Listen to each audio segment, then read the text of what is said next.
It must have been hard. The brakes broke. But you're lucky you're still alive. You're paralyzed from the waist down, but you're lucky. I was in a daze, listening to the unbelievable abuse my mother-in-law was hurling at me through my smartphone, lying in my hospital bed. My husband rushed over to help me out of concern, and I was rejoicing that I was safe when I got a phone call from my mother-in-law with a horrible message. I was confused. In the cold rain, I was on my way to go shopping as instructed by my mother-in-law, when the light turned on a slope and I was rushed back to the hospital. I've been married for 5 years, and my mother-in-law doesn't seem to recognize me as a wife.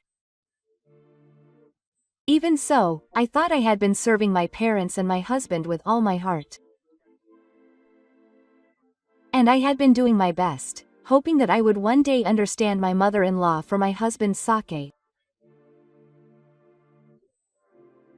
But the heartless words my mother-in-law said to me when I was injured made my heart overflow as if ice water had been poured over my head. Even though my mother-in-law had been hurling terrible words at me, I had always endured them, thinking that she was the one who gave birth to and raised my husband. But, this is too much. I finally couldn't bear it anymore, and when I was about to protest to my mother-in-law, I was surprised to receive a call from the hospital. But I can't move. This makes me even more of a wife who is not suitable for our family. Even at a time like this, I need to ask her to think about what to do from now on. The next moment, I felt a strong sense of discomfort about what my mother-in-law was saying. Maybe she thought I was seriously injured? But why? The next moment, that doubt turned into certainty. My husband's smartphone started ringing loudly, and he hurriedly answered the phone, suddenly changing his stance and shouting. And what I heard was a cruel truth. I told my mother-in-law, who had been enjoying knowing me all this time, with a slightly trembling voice. After a moment of silence, my mother-in-law asked me again, "What?" I told her the truth again, and she told me that my name is Risa Fujinami. I am a 35-year-old housewife who is active and has a part-time job at a nearby supermarket, and I live with my husband, my parents-in-law, and my teacher-in-law. My husband Shota, who is 1 year older than me, has a kind and gentle personality and always celebrates anniversaries such as our wedding anniversary and birthday. I'm sorry for the small present. I would be happy if you would stay with me forever. Saying this, my husband sent me accessories and other tangible gifts for each anniversary. I was very satisfied with my relationship with my husband, who had been so considerate to me even before we got married.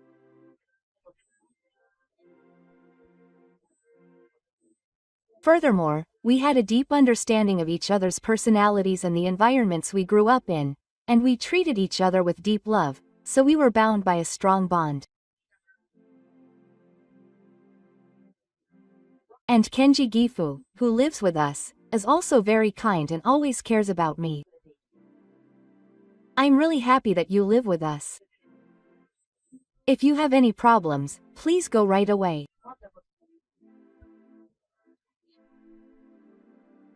Saying this calmly, my father-in-law actually had a history of not going home to see his mother-in-law or sister-in-law because he was so dedicated to his work that he couldn't look his mother-in-law and sister-in-law in the eye.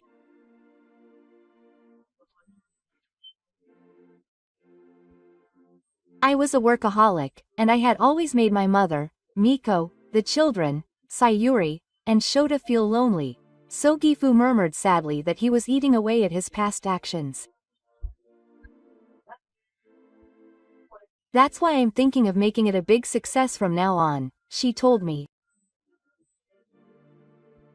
Lisa-san suddenly jumped into my husband, Shida's family by herself. I'm sure she'll feel lonely at times. That's why I want to cherish Lisa-san.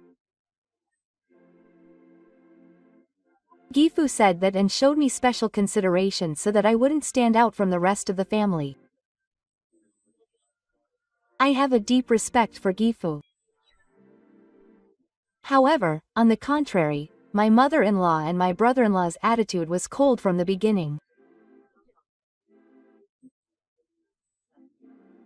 From the first greeting, they stared at me as if they were sleeping, and on top of that, they were irritated by my family, academic background, annual income, etc. That's why I had a lot of thoughts about my mother-in-law and sister-in-law.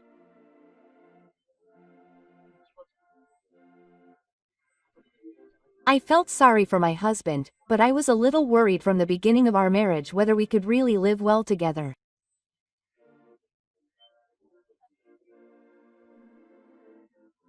And unfortunately, my concerns were right, and soon after we started living together, the two of them started to give me detailed criticism. One person was long. I was able to do most of the housework, but my mother-in-law and my brother-in-law had labeled me as an unsuitable wife. You seem to be proud of yourself after you clean.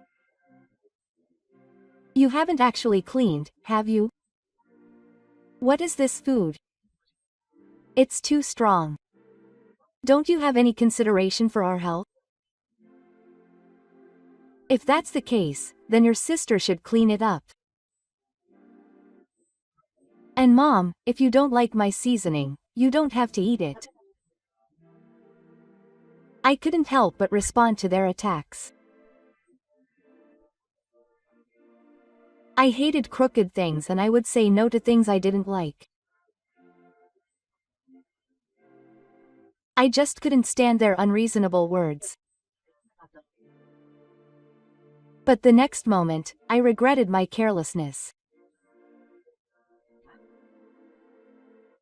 Because my mother-in-law and brother-in-law's expressions changed before my eyes. What an insolent wife you are. Mom is right. I can't believe you would talk back at us. They started calling me an insolent wife and started to treat me even better. And my mother-in-law and my brother-in-law were always watching me, trying to find something to say to me, and they would say nasty things to me. I felt like I was living in a house where I could feel their gazes on me. But after that, I stopped arguing with them about small things and their nastiness. In my heart, I was hurt and wondered why they were being so mean to me, but I put up with it out of respect for my husband's family. Also, when we were dating, my husband told me that my mother-in-law was a bit of a strange mother. He said that she was a type of toxic parent, and he himself had always suffered with his relationship with his mother. I had always been differentiated from my older sister, so my husband would always say that to me with a lonely look on his face. We were originally senior and junior in college, and even after we graduated and got jobs, we somehow continued to be friends. But gradually, I began to notice the loneliness in my husband. And I began to want to be by his side and support him. At first, I just felt that I couldn't leave someone in trouble, but that gradually grew into love for my husband.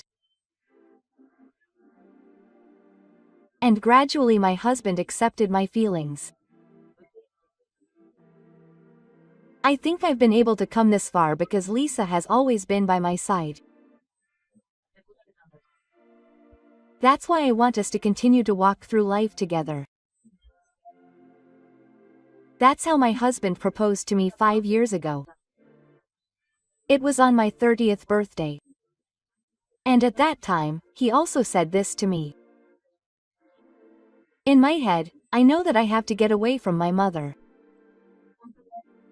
But I don't have the courage to do it. I know that it will be a hardship for Lisa, but would you like to live with me at my parents' house? At that time, I realized that deep down in my husband's heart, he had a strong feeling that he was not recognized by his mother. And to be honest, I was also scared of whether I could really get along with such a complicated mother-in-law.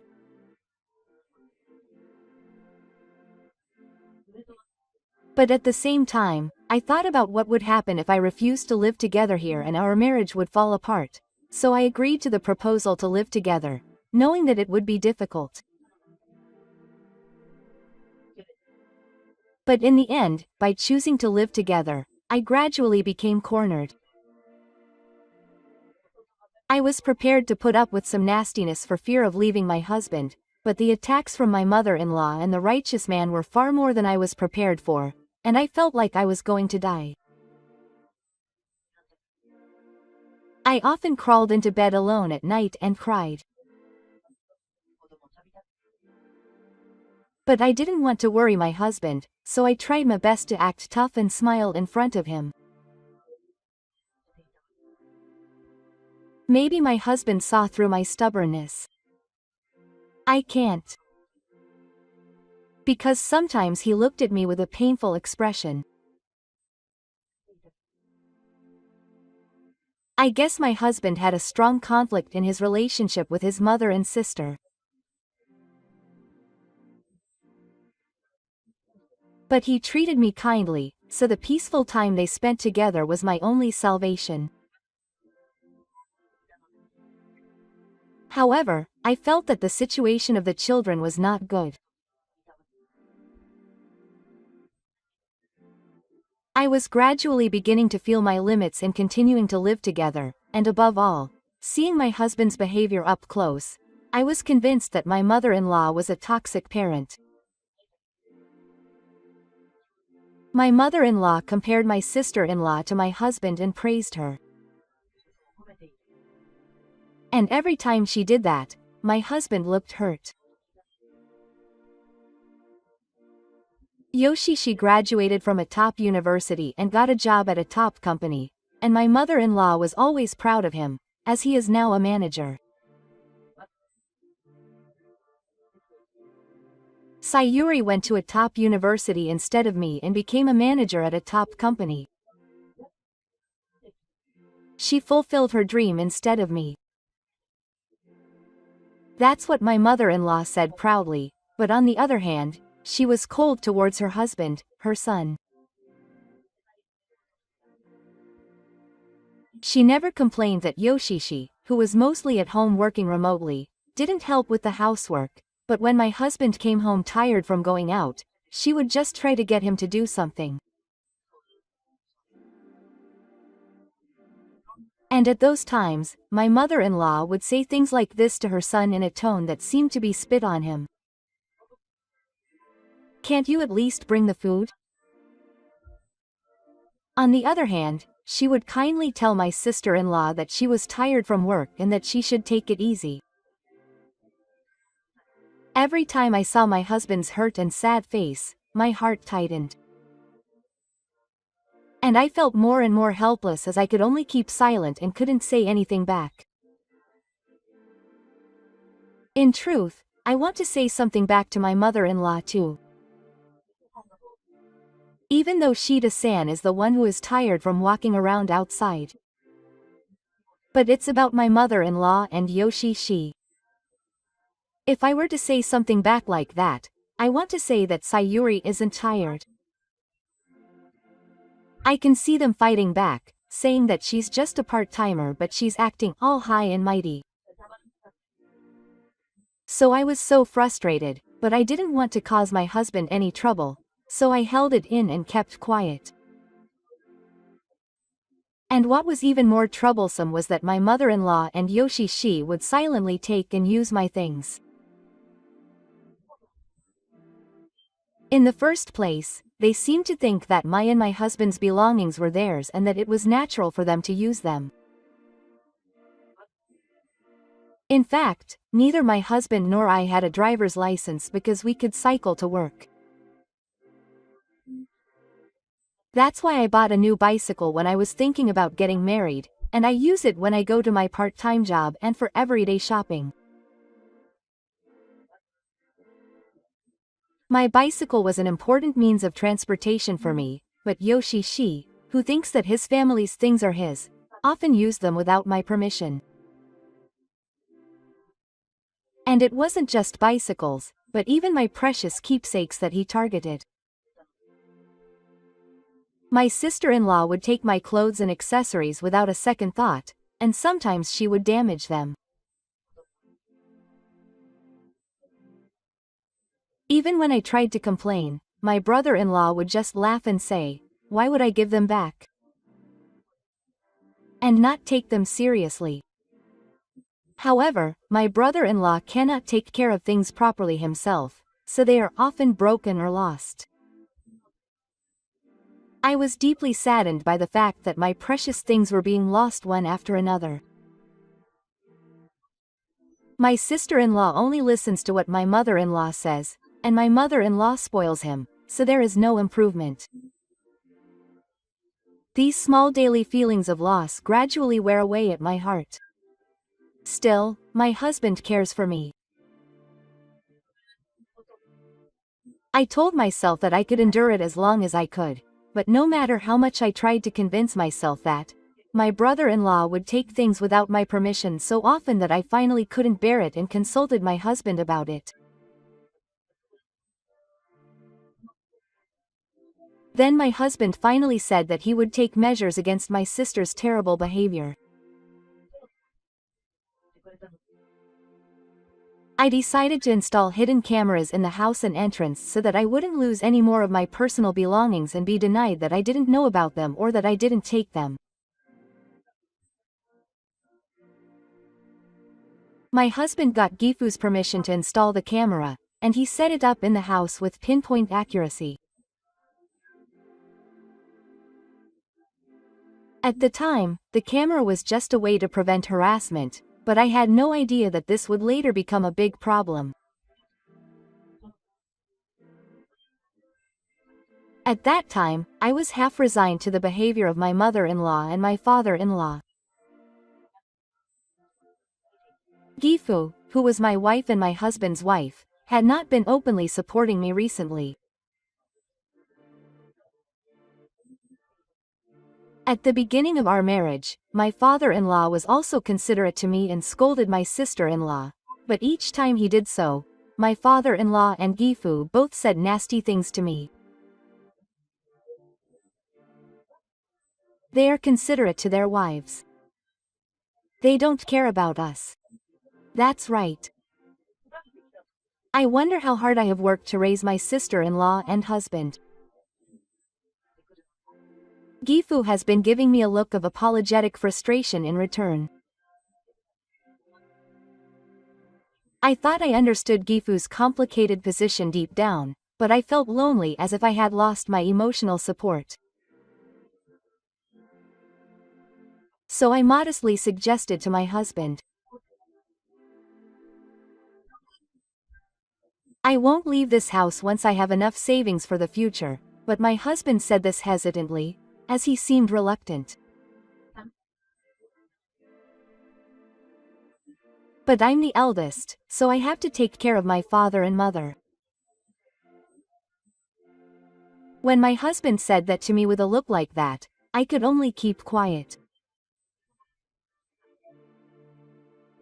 I understood my husband's complicated feelings, but I was growing more and more anxious about continuing to endure like this.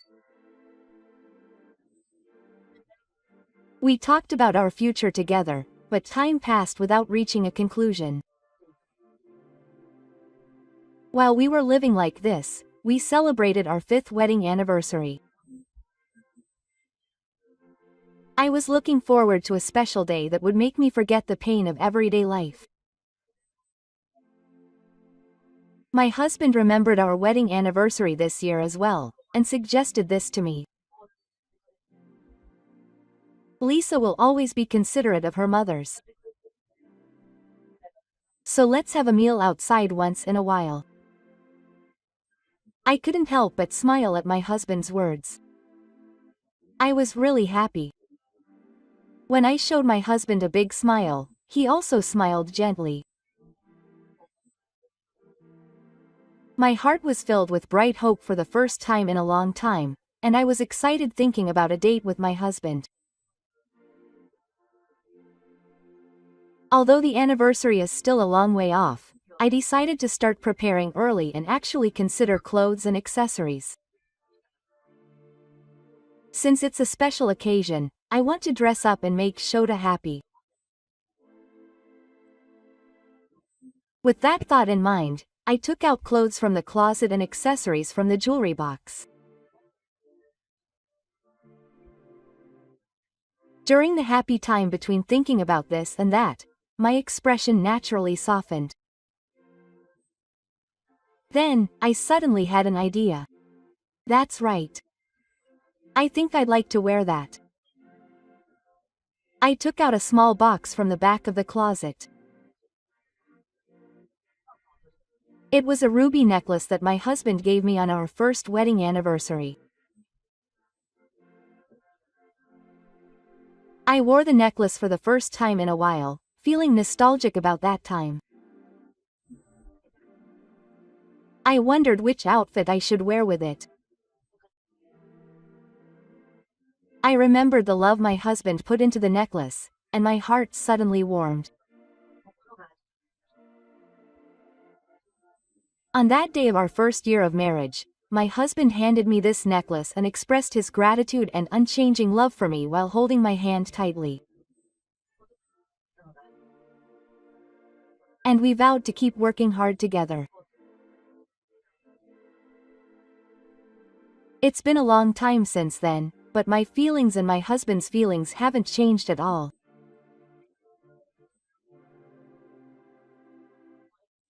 We will always be together.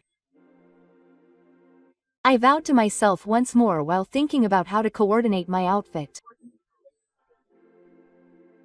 Then suddenly, my mother-in-law came into my room. She said she wanted to go shopping, so I wanted to borrow her bicycle, okay? I thought it was unusual for her to ask me that, but I agreed without thinking too much. At that time, I was a little wary of my mother-in-law's unusual behavior, but I was in a happy mood so I didn't think too much about it.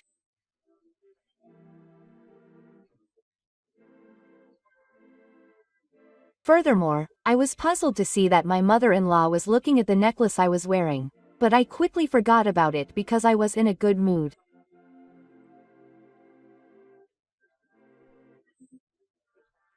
After a while, my mother-in-law came back from shopping and seemed to be in a good mood for some reason.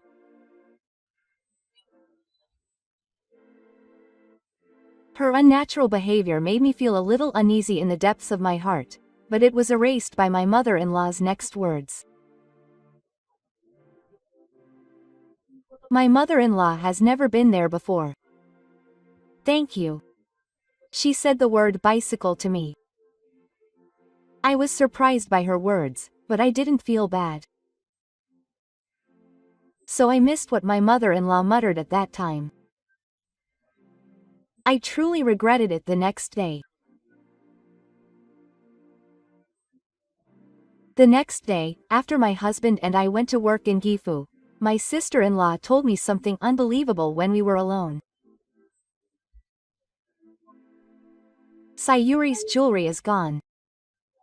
Don't you know something? When I heard my mother-in-law say that, an alarm rang in my head.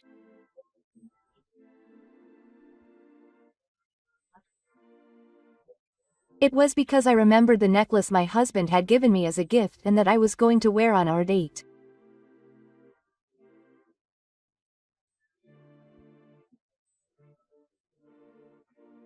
Yoshishi explained with a nasty smile that it was a ruby necklace, but I had no memory of Yoshishi ever wearing something like that.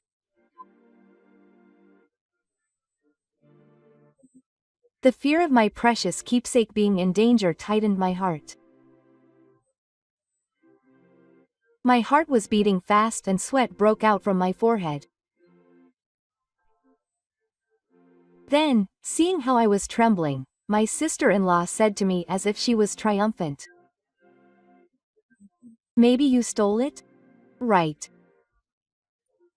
Yoshishi questioned me, but I shook my head and firmly said, I would never do such a thing. And without saying it aloud, I started to think to myself, unlike you. Single quote. But my mother-in-law and my brother-in-law tried to force their way into my room while attacking me with their mouths. It's suspicious that you suddenly panicked and denied it so clearly. I can't trust you unless I see it with my own eyes. Who do you think would believe your words? The two of them pushed me aside roughly and entered the room. Please stop. The small words I managed to squeeze out were ignored and erased by the rough footsteps of the two of them. I panicked at the despair of my privacy being trampled on. Please wait. Don't come in. I shouted, grabbing my sister-in-law's arm to stop her from pushing me into the room, but Miyama shook me off and pushed me away. In front of me as I retreated, the two of them opened the drawers and closet without permission, and all the neatly folded clothes and accessories lined up were messily ransacked. No, why did this happen? I was overcome with a strong sense of helplessness as my carefully organized private life was destroyed right before my eyes. After a while, my mother-in-law came running towards me, holding the necklace high as if in triumph. I found the Wasayuri. This is it. Then, my sister-in-law, with her eyes shining brightly, glared at me and said in a fierce tone, That's it, you stole it after all. No, it's mine. I was overcome by a dizzying sense of despair and shouted at the samurai with all my might. However, my sister-in-law slapped my outstretched hand and said in a biting tone, Ha! This is mine. And there's no proof that it's yours. And my mother-in-law, riding on the slacks of the samurai's horse, said in a cold manner, You're right. How shameless are you to say that someone else's thing is yours? I was deeply hurt by their unruly attitude, but I couldn't back down like this. It would have been fine if it was at least another accessory, but this is something my husband gave me. I still clung to them and pleaded with all my might. That necklace is mine. It is. My husband gave it to me on our first wedding anniversary. Please give it back. Give it back. Yes, I stretched out my hand and shouted, losing my composure, but my mother-in-law said something even more insane.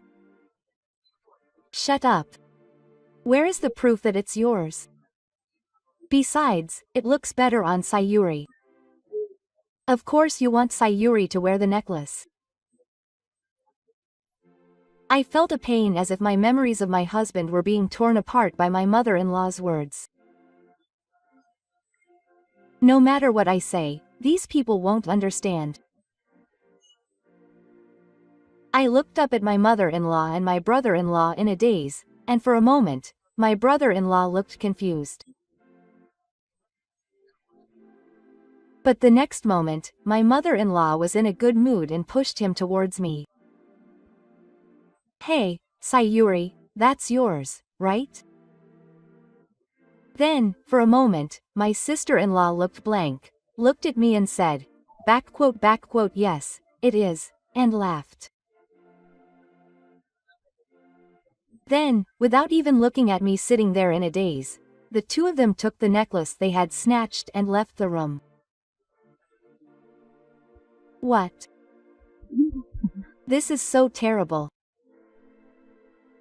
I was devastated by my own helplessness, and muttered to myself in a daze as I hung my head. I couldn't do anything about it, and my precious memories with my husband were taken away. If that's how it was, I should have explained it properly when my mother-in-law saw the necklace yesterday. No, I shouldn't have left my precious thing unprotected in the first place. Overwhelmed by the feelings of regret that welled up one after another, I gritted my teeth and said, "Oh Koshi."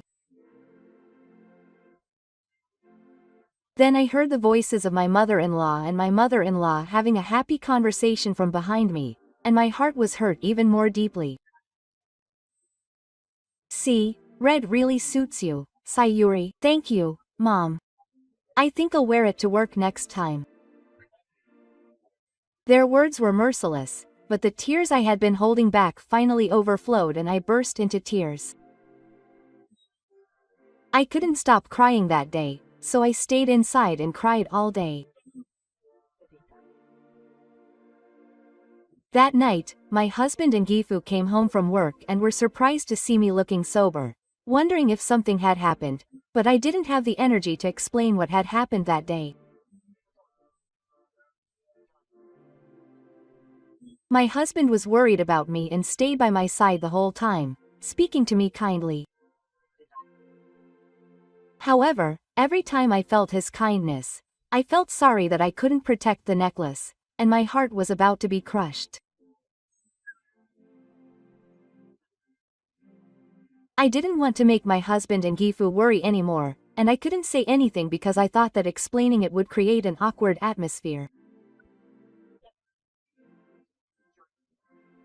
So I could only cheer up, force a smile, and say that it was nothing.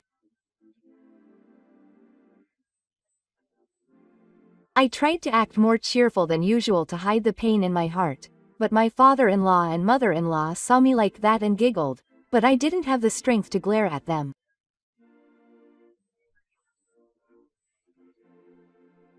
And the next day, I forced my husband and Gifu to go home with a worried look on their faces. "It looks like it's going to rain today, so I'll stop riding my bike and take the bus. If Shota does that, I'll take the bus with him."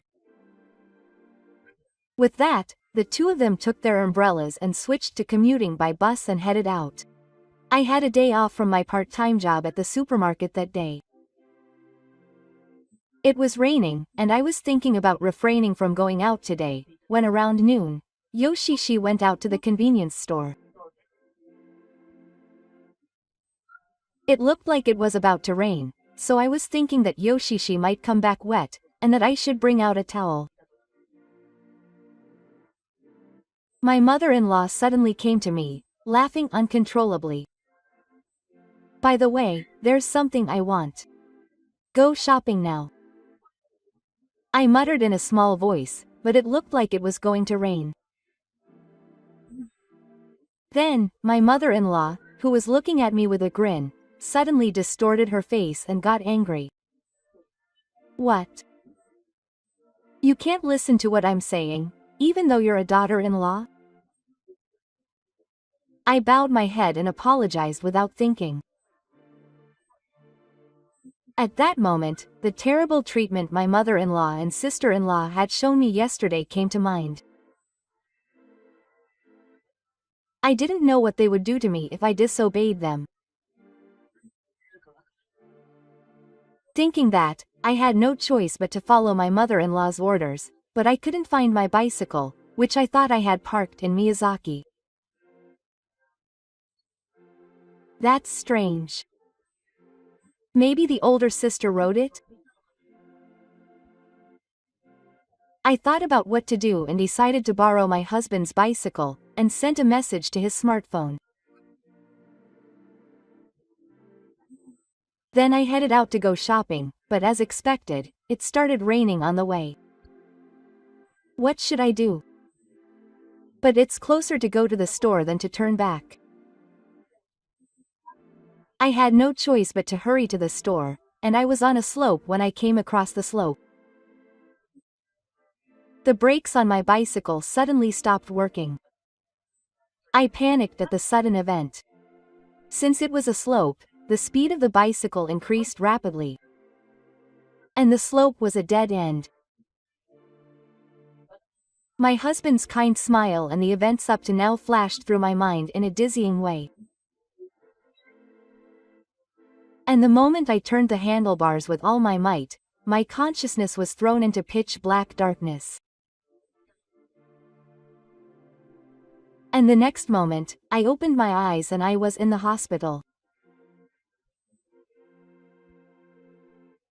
I didn't know what had happened, so I let my eyes wander. Then I met my husband, who was looking at me with a relieved look on his face. My husband, who was beside me, explained the situation to me, who was unable to understand it. "Are you okay? Doesn't it hurt anywhere?" According to his explanation, luckily there were no broken bones and only scratches, but my husband continued to say that I was riding my bike and the brakes didn't work because of the rain, and I was going downhill and crashed into a wall. Anyway, I'm glad it wasn't serious. When I got the call from the hospital, I was so worried that I almost lost it. As I saw my husband sighing and softening his eyes as he said that, I felt a pain in my chest that felt like it was going to be crushed. "I'm sorry for worrying you." Then my husband shook his head gently and said in a gentle voice, "It's okay. She said that you need to rest, but it's okay to go home now, so let's call a taxi and go home." My husband continued, saying that there was no serious damage to the bike, so he had it checked by a repairman and would be back soon. Just as we were about to go home while talking like that, my smartphone suddenly started ringing. Wondering who it was, we both looked at the smartphone and it was a call from my mother-in-law.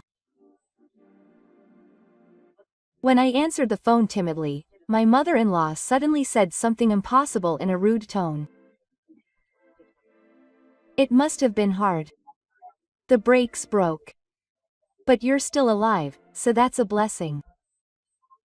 You're paralyzed from the waist down, but you were lucky." I was at a loss for words. I'd been married for 5 years, and even though my mother-in-law hadn't acknowledged me as a wife, I still thought I had been serving my parents and my husband with all my heart. And for my husband's sake, I had been working hard, hoping that one day I would be able to understand my mother-in-law. But the heartless words she said to me today, despite my injury, made me cry out in a low voice, as if ice water had been poured over my head.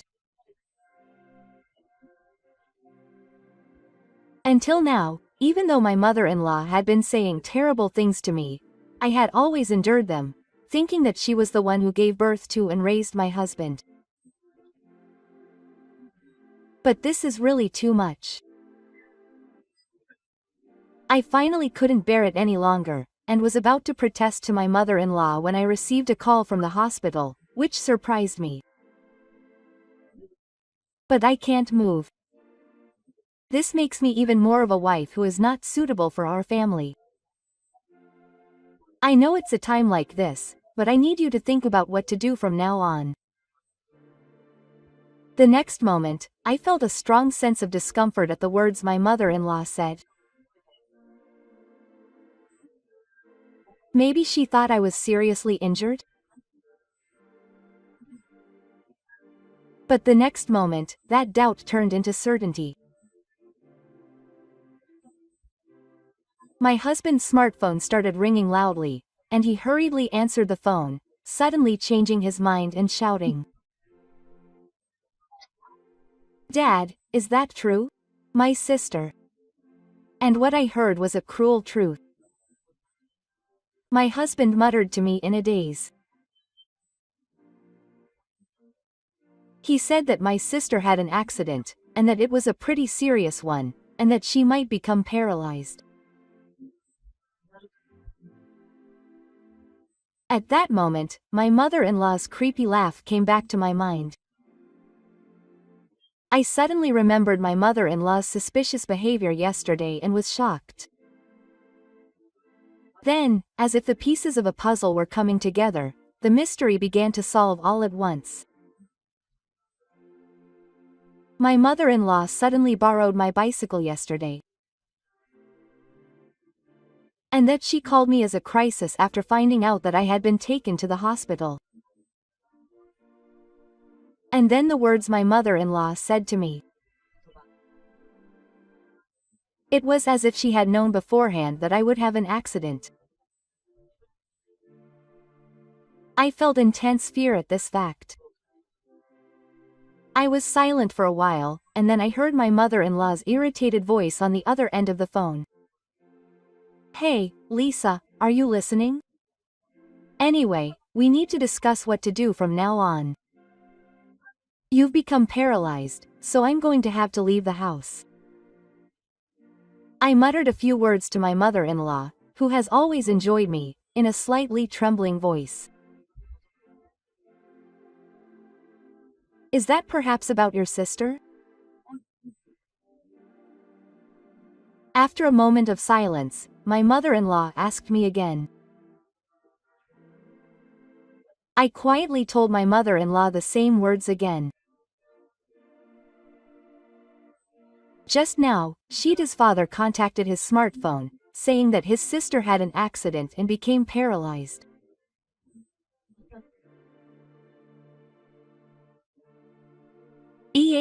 My mother-in-law's breathing became irregular on the other end of the phone. "Yes, that's a lie, right? Why, Sayuri?" My mother-in-law's voice, probably confused by what I said, began to tremble. I confirmed with my mother-in-law again. "The hospital contacted me, right?" "Why, yes. I got a call from the hospital and asked if something had happened to my daughter, and they said yes." But the confused voice of my mother-in-law over the phone sent chills down my spine.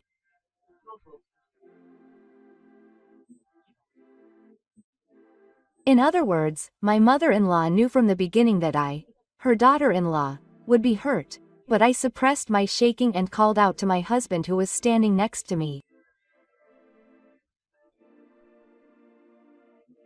"Oh, it seems like that mother is confused. Anyway, let's go to the hospital where your sister was taken." "Why, yes. Tell that to my mother too." "Okay." I told my mother-in-law, who was silent on the other end of the phone, that we should meet at the hospital where Yoshishi was, and ended the call. Then we rushed to the hospital where Yoshishi was hospitalized. Our footsteps echoed eerily in the hospital corridor. For some reason, I had an ominous feeling and my heart was pounding. And that feeling turned out to be correct. When I went to Yoshishi's hospital room, I heard some kind of commotion. It was the scream of my distraught sister-in-law, spewing abusive language.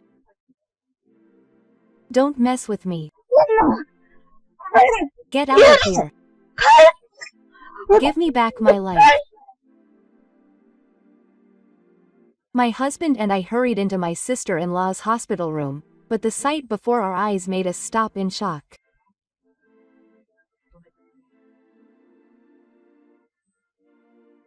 The appearance of my sister-in-law there was so miserable that I could never have imagined it from how she had looked.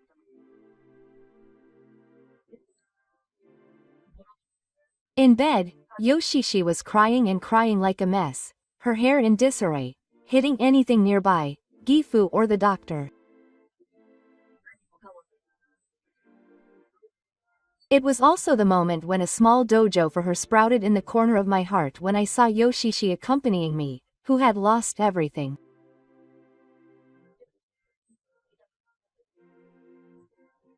I was stunned for a while, but then I suddenly noticed my mother-in-law sitting near the entrance, trembling and shaking.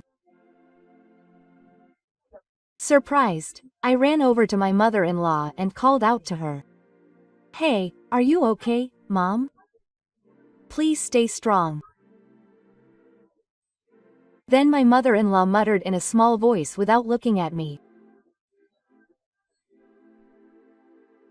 "Why isn't that child my fault?" I took a step back involuntarily at those words. I didn't want to think about it, but my conviction of the truth deepened.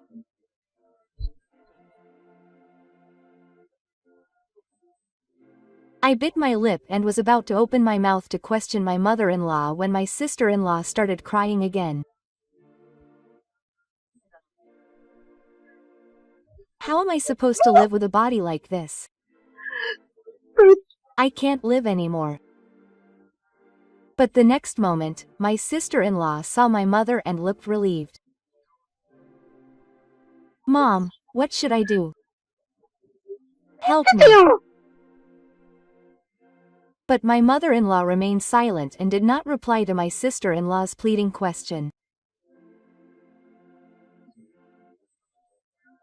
The face of my sister-in-law, which had been a peaceful expression, quickly turned into a sad expression. "Say something, Mom."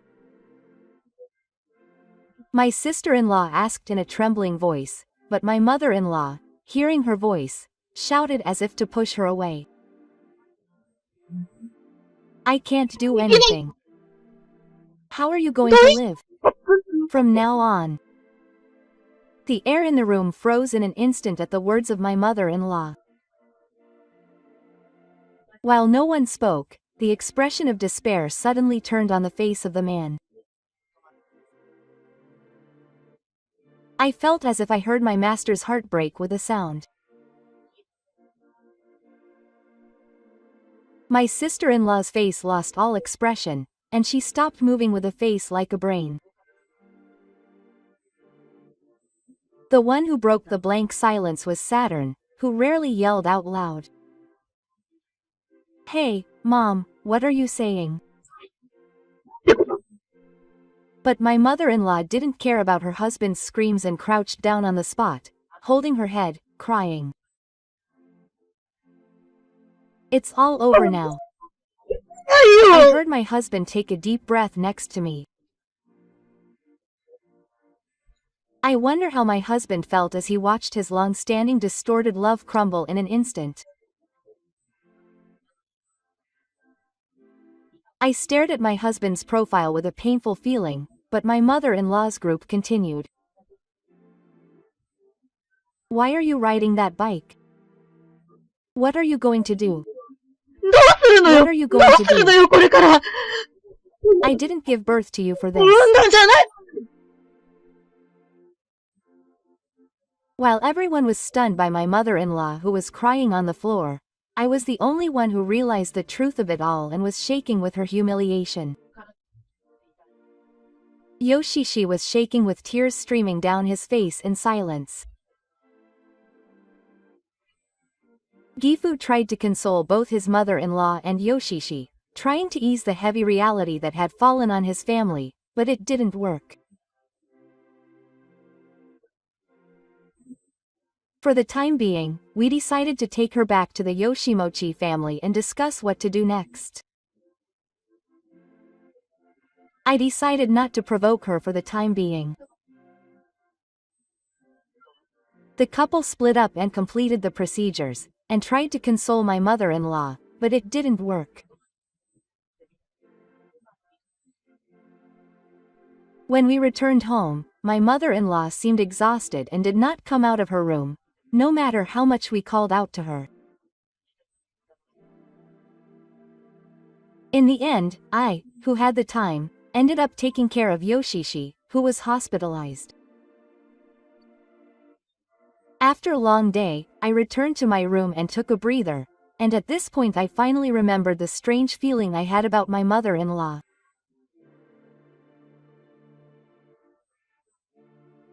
I told my husband what my mother-in-law had said. "Mom, why did you say that the child wasn't my fault?" My husband seemed to think deeply about this, but he shook his head and came to the conclusion. I think he was confused because his sister, who he was dating, was paralyzed by the Hanshin injury. If my husband said that, I couldn't question Yoshinori anymore. I understood my husband's complicated feelings, and although I felt helpless, I decided to stay silent. And a month has passed since Yoshishi's accident. I make time between my part-time work to visit him once every 2 days, but my mother-in-law only came about 23 times in a month. It seemed that Yoshiko's heart was deeply hurt by the change in my mother-in-law's attitude. Seeing Yoshishi like that, the eyes of the dojo towards Yoshishi, which had been in the corner of my heart, gradually swelled. Although Yoshishi is still emotionally unstable, perhaps because I'm the only person he has to talk to, we started to talk normally little by little. Although I have complicated feelings about Yoshishi, who gradually opens up to me, I realize something. Perhaps this person was also pressured by the presence of his mother. Maybe. And I remember what my husband had said before. My mother-in-law was indifferent to my husband, but she had been quite strict with Yoshishi since he was a child. So, although my husband had feelings for Yoshishi, he didn't have any resentment towards him. Maybe my sister and my husband were victims of my mother. I can't. Just when I started to feel this way, my mother-in-law and I went to visit Yoshishi together. Yoshishi was in rehabilitation at the time, and I couldn't help but smile at my mother-in-law and say, "You're doing your best, sister." However, when my mother-in-law saw Yoshishi, she looked at him with a very cold look in her eyes. I felt a sense of dread at the lack of emotion in her eyes. When my sister-in-law returned to the hospital room, I spoke words of dislike to her, but my mother-in-law remained expressionless and silent. Yoshishi looked happy at my words, but was confused by my mother-in-law's condition and smiled timidly. "I'll try my best to get you back home soon. I'll help you with your rehabilitation." My mother-in-law said this coldly and firmly to my master, who was acting as a nurse and speaking smugly. "I'll help you with your rehabilitation? Of course I don't want to, right? No way." The words froze the air in the hospital room. My mother-in-law and I opened our eyes wide and stared blankly at my mother-in-law, who still had a cold expression on her face. However, my mother-in-law ignored our gazes and left the hospital room with this simple comment. "If that's the case, you can't leave. I feel like all the life I've been filled with until now has been wasted." In the hospital room, where a cold silence had fallen, the only sound was the sound of my sister-in-law taking a deep breath. It was as if something inside my sister-in-law had broken forever. I felt sorry for my sister-in-law, who was shocked and unable to say anything, and kept looking down, so I instinctively called out to her quietly and stroked her left shoulder, which was still motionless. I know how hard you've worked, sister. I'll help you with your rehabilitation. My sister-in-law shed large tears as she sniffed my words. She seemed unable to say anything due to the shock of being abandoned by her mother. I arrived in Shiro with a sad heart, thinking of Yoshishi's state. That day, when I came home from work, I told Otto and Gifu about my mother-in-law's attitude. They looked surprised and couldn't say anything again. I felt like I could hear the sound of their hearts pounding. It was as if the distortion in the family was finally reaching its limit. As the heavy, cold air entered the house, my mother-in-law still didn't come out of her room very often. We spent our days in agony, not knowing what my mother-in-law was thinking. Meanwhile, 2 days later, when I went to her hospital room, Yoshishi apologized to me. Riza-san, I'm really sorry for everything. I don't think you can be forgiven by apologizing, but I really want you to apologize. Those words made something warm spread in my heart. My sister-in-law continued in a sincere voice, looking me straight in the eyes. I thought about the necklace and my attitude up until now, comparing my mother's attitude with mine, and thought about it for 2 days.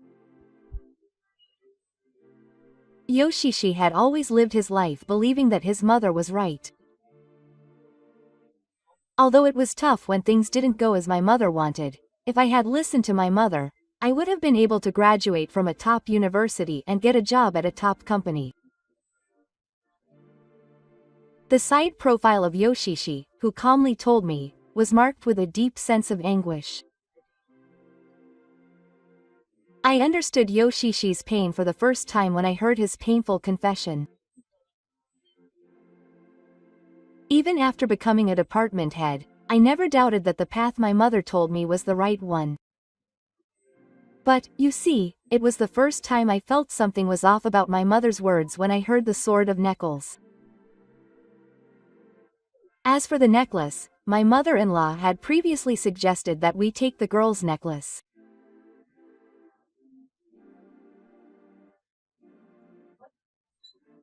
My sister-in-law had been told by my mother-in-law that it was rude of her to leave us and come on a date with her husband, and at that time she had seriously agreed with her mother and thought that she would have to suffer a little.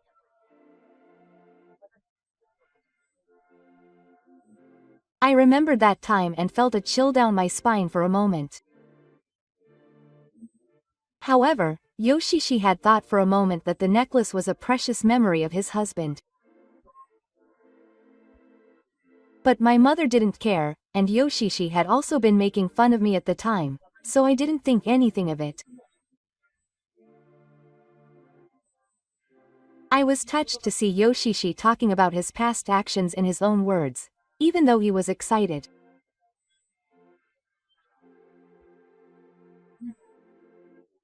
But after I became paralyzed, only Riza came to visit me frequently and tried to help me with my rehabilitation.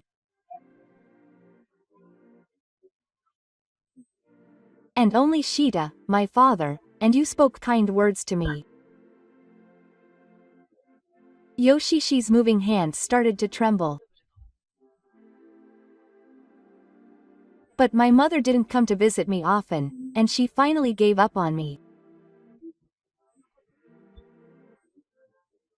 I felt her despair painfully when I saw my sister-in-law sobbing. Yoshishi continued to speak, tears spilling from his eyes. It was only after that I realized that my mother didn't love me, but loved me through me. Yoshishi's voice trembled as he spoke the sad truth. A top university, a top company, and promises were all my mother's dreams. There was nothing wrong with what my mother said, I thought. But my mother didn't love me. She only fulfilled her dreams through me and projected herself onto me. She only loved that ideal version of herself. My heart tightened as Yoshishi confessed. So even when I was crying in the hospital room, my mother didn't say a single word of concern for me.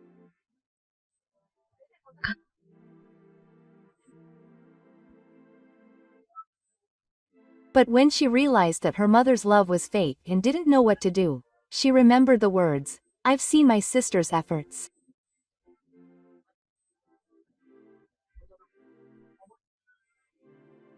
And she was shocked and wondered what she had done. I'm really sorry. I'll return the necklace properly. I'll pay for everything I've lost and broken. I know I won't be forgiven even if I apologize. But I want you to forgive me if you can. Yoshishi didn't make excuses and was frank with my mother. He confessed that he had been making you a horse. And then, even though he couldn't move his arms and legs well and was dressed for club activities, he bowed his head to me deeply. I felt relieved by Yoshishi's attitude. And I decided to accept Yoshishi's apology. It would be a lie to say that I wasn't angry, and to be honest, when I heard that he had been in an accident, I thought, serves you right. But I'm glad he apologized. I told him my feelings honestly. Then, Yoshishi smiled with a complicated look on his face, but he looked relieved. At that moment, I felt a new bond was born between Yoshishi and me. After returning home, I shared Yoshishi's story with my husband and father-in-law. They were both shocked, but considering their behavior up until that point, they seemed to understand it strangely. For the next few days, both Gifu and my husband seemed to be deep in thought. Then, I learned my mother-in-law's true intentions from Yoshishi's words and felt scared. My mother-in-law really only thinks about herself. What will happen to my relationship with my mother-in-law in the future? When I thought about it, a feeling of unease spread in my heart. And that fear soon became reality. A few days later, on a holiday, the fateful day arrived.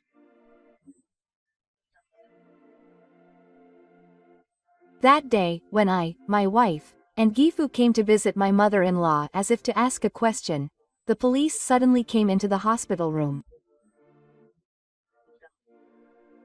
At that moment, the air in the room froze in an instant, wondering what had happened. Everyone was dumbfounded and not understanding what was going on, and when the police investigated my sister-in-law's accident, they found that there were traces of mining on her bicycle. The moment the policeman said that, everyone's expressions froze. It had been raining, so they thought it might be water, but they had received a call from a bicycle repair shop saying there was mining and were investigating. They said they wanted to talk to me, the owner. My heart almost stopped at this bad turn of events. It was clear that the police were suspicious of me, and it hurt my heart to see Yoshishi looking at me with eyes of disbelief. My husband was also shocked, and I hurriedly shouted that I knew nothing. But the policeman continued to look at me with suspicion. He wouldn't budge, saying that he would ask me for details in the document. The policeman's eyes were completely suspicious of me, and my whole body trembled with fear of being framed for a crime I did not commit. I panicked, not knowing what to do without the specification of the name or any evidence. Then my mother-in-law suddenly said, as if she had understood, "This child hates us, so I don't want to doubt her." Hearing my mother-in-law's tearful words, the policeman turned his suspicions on me even more. I felt deep despair at the words of my mother-in-law, who was acting out her concern for her own daughter and trying to convey her anger and confusion towards her daughter-in-law. Even at a time like this, my mother-in-law is trying to protect her own interests by using those around her. However, Gifu is the only one who is trying to somehow break out of this situation. Lisa is not the kind of person who would do something like that. However, Gifu only says this, and since there is no clear evidence to refute it, her knowledge fades away. My sister-in-law looks at me with her eyes wide open, not knowing what to believe.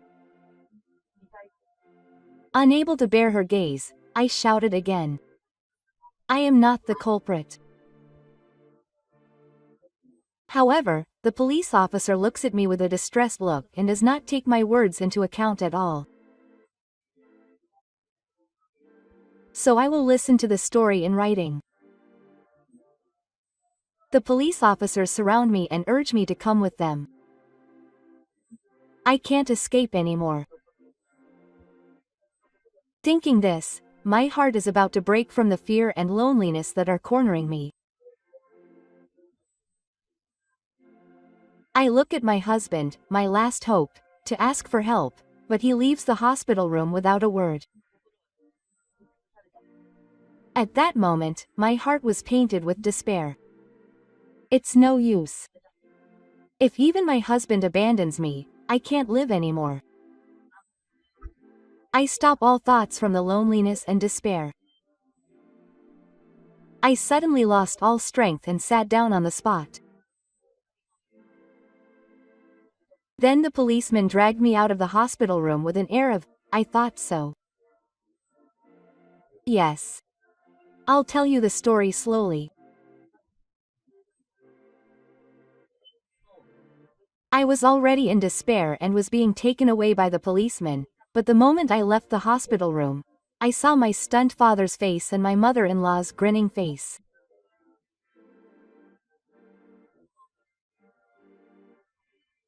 If it was going to be like this, I should have never married or lived together. I looked at the faces of my parents with tears in my eyes and muttered quietly. Then I went to the police station and was interrogated. However, since I really didn't know anything, I couldn't say anything and just answered the questions asked by the scenery, and suddenly the scenery started to move in a hurry. I was confused when I was told that the culprit who had jumped on the bicycle had been found. In fact, my husband, who had left the hospital room without saying a word, remembered the existence of a hidden camera and rushed to his house. The camera footage captured the decisive moment when my mother-in-law jumped on my bicycle. This footage was submitted to the police, and it was revealed that the new culprit was my mother-in-law. Then, the police officers who had been questioning me in a high-handed manner all bowed their heads and apologized to me. My husband hugged me tightly and said in a tearful voice that he was glad. I was wrapped in my husband's warmth and a ray of hope finally returned to my heart. After that, my mother-in-law was arrested thanks to the evidence, but she showed signs of remorse at the trial and was given a suspended sentence. Then my mother-in-law returned home, but by that time my husband and I had already left home and my mother was confronted with divorce from Gifu. The divorce was finalized despite my mother-in-law's ignorance.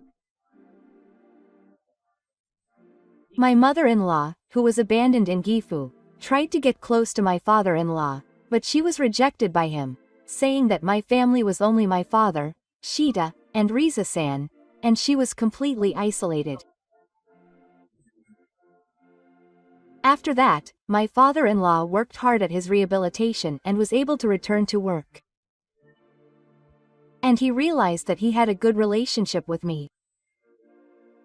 My husband and I started living together and lived a new life in a house near my father-in-law and father-in-law. We decided to have a party just for the two of us for our wedding anniversary dinner in our new home.